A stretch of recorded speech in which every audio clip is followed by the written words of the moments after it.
In Creative Technologies and Design at the University of Regina, we have many different degrees. So you can take a Bachelor of Arts in Creative Technologies, a BFA in Creative Technologies, a minor in Creative Technologies where you can attach that to other different kinds of degrees. We also have a new 2-year diploma in Creative Technologies. And then we have a brand new Bachelor of Design degree, which is starting in the fall 2024. What I love about Creative Technologies and Design is that I get to take conventional art practices and add a twist to it using technology.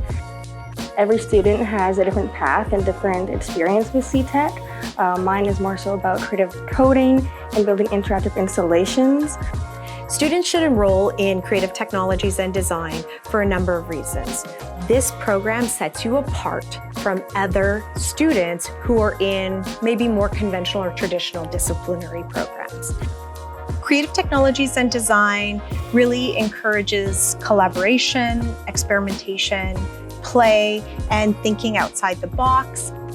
Within our classes, you have artists with engineers, with computer scientists, and they have to learn how to speak to each other, how to collaborate and work together to create something innovative and really push possibilities.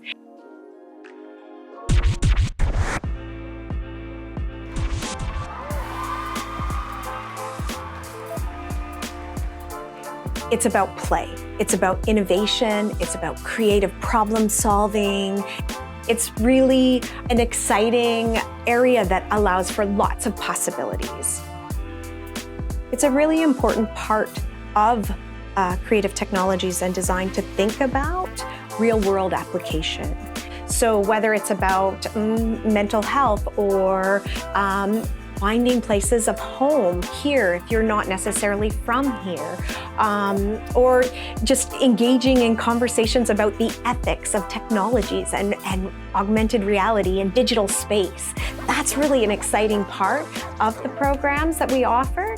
I recommend this program because it's a lot of fun. Our faculty and instructors are experts in their field. They have a lot to offer you. So come play with us in Creative Technologies and Design.